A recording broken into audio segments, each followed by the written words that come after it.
12 de junho é o dia da conscientização sobre a cardiopatia congênita.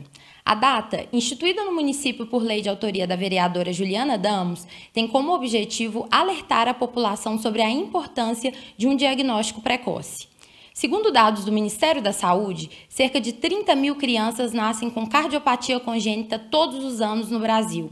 Além disso, a má formação cardíaca é a terceira causa responsável pela taxa de mortalidade neonatal no país. Para entender um pouco mais sobre o assunto, hoje nós vamos conversar com a cardiologista infantil Marina Hipólito. Olá, Marina, tudo bem? Seja bem-vinda. Marina, para quem está em casa entender melhor, o que é a cardiopatia congênita? Cardiopatia congênita é uma alteração na estrutura ou na função do coração. E essa alteração acontece durante a gestação, nas primeiras 8 semanas de vida embrionária. E de acordo com essa alteração, nós podemos ter uma variedade grande de sintomas. O que é importante lembrar é que a criança já nasce com a doença cardíaca. Ela não é adquirida, ela é congênita.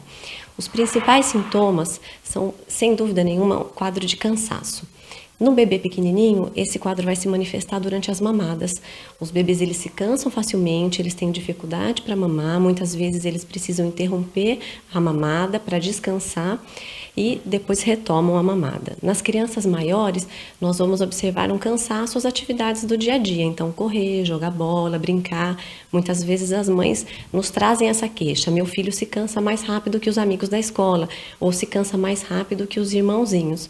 Então, cansaço, sem dúvida, é a principal manifestação clínica, mas nós podemos também ter um bebê que não tem ganho de peso adequado, sudorese excessiva, então aquele bebê que transpira demais, principalmente na cabecinha, cianose, que é a coloração arroxeada de lábios, de extremidades, desmaio em crianças mais velhas e uma criança que não se desenvolve adequadamente, uma criança, por exemplo, que não tem ganho de estatura, por exemplo, isso pode estar associado também a uma cardiopatia congênita.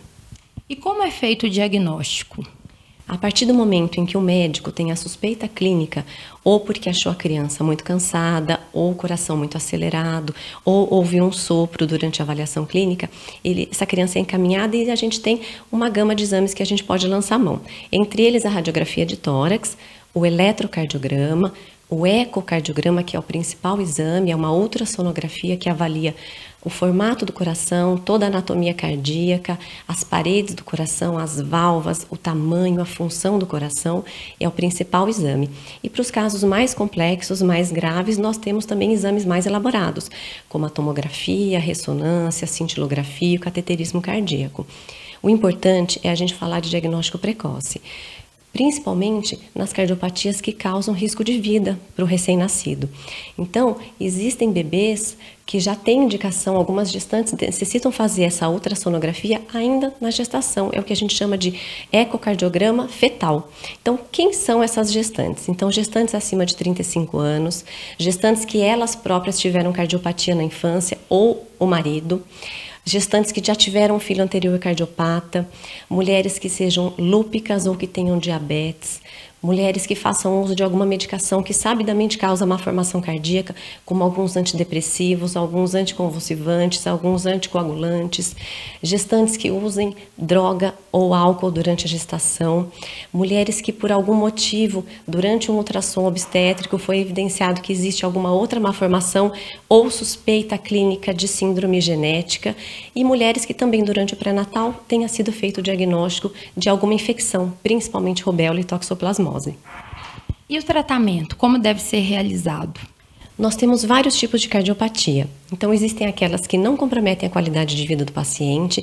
Nesses casos, a gente faz um acompanhamento clínico com esses exames de maneira seriada. Existem aqueles pacientes que precisam de medicação. E aí é importante dizer que a medicação, na maioria das vezes, não vai curar a cardiopatia, e sim vai melhorar os sintomas. Existem alguns casos em que a gente precisa medicar para a criança ficar menos cansada, ter uma vida mais próxima do normal, enquanto a gente avalia se realmente será um caso de correção cirúrgica. E existem as cardiopatias graves. Para essas cardiopatias, muitas vezes a correção cirúrgica precisa ser no período neonatal, na primeira semana de vida, de preferência nos primeiros dias de vida. Aqui em Araraquara nós temos o nosso ambulatório de cardiologia pediátrica, então eu recebo pacientes de toda a região, a gente faz, além do exame clínico, da avaliação da história do paciente, nós pedimos os exames para fazer o diagnóstico. Feito o diagnóstico de cardiopatia, quando é necessário encaminhar para a cirurgia cardíaca, nós encaminhamos o paciente para São Paulo, no INCOR, ou para o Hospital de Base de Rio Preto, que são as nossas referências aqui da região. A grande maioria dos pacientes tem uma sobrevida boa, tem um prognóstico excelente, uma qualidade de vida excelente. Alguns casos mais graves precisam de reabordagem cirúrgica, são pacientes que vão ficar em acompanhamento por toda a vida e os casos muito graves eventualmente precisam de transplante cardíaco. Mas pelo SUS existe toda essa possibilidade terapêutica, o SUS ele cobre todos os procedimentos necessários.